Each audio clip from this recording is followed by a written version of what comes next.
Hi అండి, welcome back to our channel. ఈరోజు మీకు పన్నీర్ బటర్ మసాలా అచ్చం హోటల్ స్టైల్లో చాలా సింపుల్గా అన్నీ మన ఇంట్లో ఉండే ఇంగ్రీడియంట్స్తోనే ఎలా ప్రిపేర్ చేసుకోవాలో మీకు చూపిస్తానండి. ఇది రైస్లోకి, చపాతీలోకి, వెజ్ రైస్లోకి, పూరీలోకి, పలావ్లోకి పర్ఫెక్ట్గా సెట్ అవుతుందండి. కడాయిలో 1 టేబుల్ స్పూన్ ధనియాలు, 1 టేబుల్ స్పూన్ పల్లీలు, 2 యాలకులు, 2 లవంగాలు, 1 దాల్చిన చెక్క, 1 ఇంచ్ ఉంటే సరిపోద్దండి. అలాగే సన్నగా తరిగి పెట్టుకున్న 1 ఉల్లిపాయ, 1 టేబుల్ స్పూన్ జీలకర్ర, కొద్దిగా ఆయిల్ వేసుకుని ఇవన్నీ దోరగా వేయించేసి చల్లర వరకు పక్కన ఉంచేసి మిక్సీలో అదే కడాయిలో కొద్దిగా బటర్ వేసుకుని కట్ చేసుకున్న పన్నీర్ ముక్కలు కూడా వేయించేసుకోండి. ఇవి మరీ గట్టిగా వేయించుకోవద్దు, ఎందుకంటే తినేటప్పుడు చాలా గట్టిగా అయిపోతాయి అన్నమాట. కొంచెం రంగురాగానే తీసేసి పక్కన ఉంచేసుకోండి.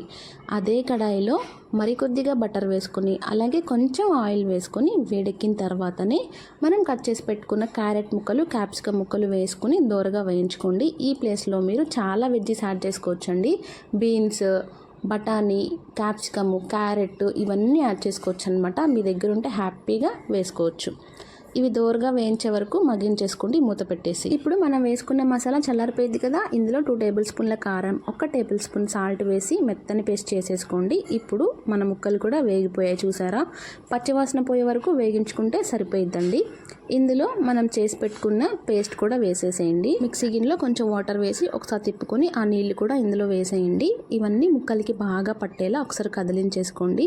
నేను ఇందులోకి జీడిపప్పు, నువ్వులు పౌడర్ చేసి పెట్టుకున్నానండి. అది 1 స్పూన్ వేసుకుంటున్నాను. ఇన్ కేస్ మీ దగ్గర లేదంటే మీరు మసాలాలు వేయించుకునేటప్పుడు కొంచెం నువ్వులు, కొంచెం జీడిపప్పు యాడ్ చేసుకుంటే సరిపోద్దండి. అవన్నీ పేస్ట్ చేసి వేసుకుంటే సరిపోతుందన్నమాట. మనకి ఇలా కర్రీ దగ్గరకు వచ్చిన తర్వాత మనం వేయించి పెట్టుకున్న పన్నీర్ ముక్కలు కూడా వేసేసి 1-2 నిమిషాలు తిప్పేస్తే సరిపోయిద్దండి. ఇంకా మన కర్రీ రెడీ అయిపోయినట్టే. చూసారా ఎంత గ్రేవీగా పర్ఫెక్ట్గా వచ్చిందో. సాల్ట్ చూసుకుని ఈ స్టేజ్లోనే యాడ్ చేసుకోండి. ఇప్పుడు కొద్దిగా సన్నగా తరిగి పెట్టుకున్న కొత్తిమీర, అలాగే 1 టేబుల్ స్పూన్ బటర్ వేసుకొని వేడివేడి అన్నంలోకి తింటే చాలా బాగుంటుంది. నచ్చితే ట్రై చేసేయండి.